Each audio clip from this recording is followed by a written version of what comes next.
And the reminders from your Lord come in many different ways. You could see something in the street happening, and that's a reminder for you from your Lord. You could see a car accident. You could see an old person in the street or a young person being born into the world, and that's a reminder for you. Tilka ayyamu nudawwiluha bayna an-nas. These are the days that Allah tricks them, turns them back and forth. He gives us these vicissitudes of life. One day we live, one day we die. One day we celebrate life, one day we celebrate and commemorate death or a life. And we never know when it's going to be us or someone dear to us. اقترب للناس حسابهم. The people's account, your account, is getting closer and closer. What do you think is going on when we start going gray? I mean, that's a major sign. And most of us here are going gray. We have some gray. How long do you think you're going to live? What do we as the Muslims believe? And what does our belief make us do? Because what we're talking about here is general. Everybody wants a quick fix. There is no quick fix in Islam. The confusion or the difficulty of Islam is in its simplicity. Lahiyatan qulubuhum. Allah gives it to us right there. Our hearts are distracted. Alhaakumut takathur. What are they distracted with? We're distracted with these petty things. TV, buildings, car, money, fame, business.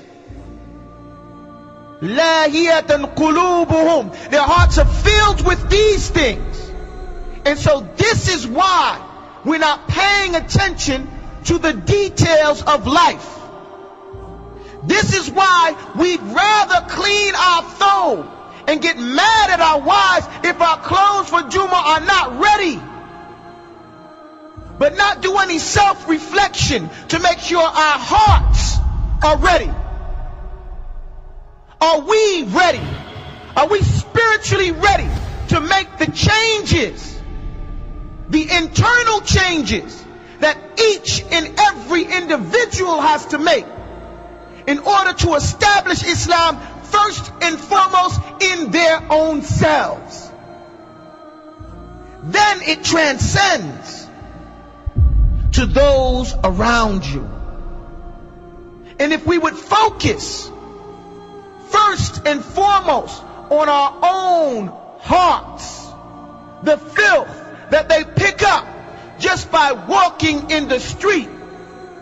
Let's not even say that the things that you yourself think about, the things that you pick up, like the filth you pick up from walking in the street, the music that gets in there, the hatred, the animosity, the bad taste, the guilt.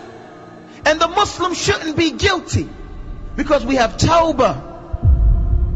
Allah subhanahu wa ta'ala, He always describes the mujrimun, the criminals, as having guilt. Why do they have guilt? Because they did it. It doesn't mean that they feel remorse, but they're guilty of whatever they did. How does a person stop being guilty? He repents and he follows up a bad deed with a good one. A criminal is not considered a criminal if he's paid his debt to society. We pay our debts to Allah subhanahu wa ta'ala for violating His laws by repenting back to Allah and following up that bad deed, that bad thought, with a good one. And we purify our hearts. We set ourselves right by returning back to that right position. But it's as if it's just like Allah subhanahu wa ta'ala said, Lahiyatan qulubuhum. The people's hearts are distracted. Our hearts, let's not say someone else.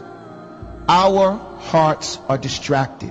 What are they distracted with? You know. Everybody here knows what his dhamir, what his conscious is considering. What happens? وَأَصَرُّوا النَّجْوَى الَّذِينَ ظَلَمُوا. Allah says those who are the oppressors. But let's take it on the language, because people oppress themselves. Anybody who violates the law of Allah has oppressed themselves. People conceal their secret thoughts and their secret conversations. When someone comes and gives us some advice and we don't like it, هَلْ هَذَا إِلَّا بَشْرٌ مِثْلُكُمْ. This guy, who does he think he is? He's nobody, just somebody just like us. We say that, not just to the Anbiya, but to the Imam, to the guy in the street. Somebody tells you Islam says you have to grow a beard. You get mad at him, like he's the problem. Like you didn't know that when you shaved your face. Nobody can force you to do anything. We're not trying to pick on the brothers that shave. I'm just making a point. Any law, anybody says anything to somebody, we don't like what you said. How dare you tell me that? Who do you think you are? The ego. Allah is telling us over and over and over and over and over and over again, reflect on the message, because your account with your Lord is coming. And all we've been doing is wasting our time.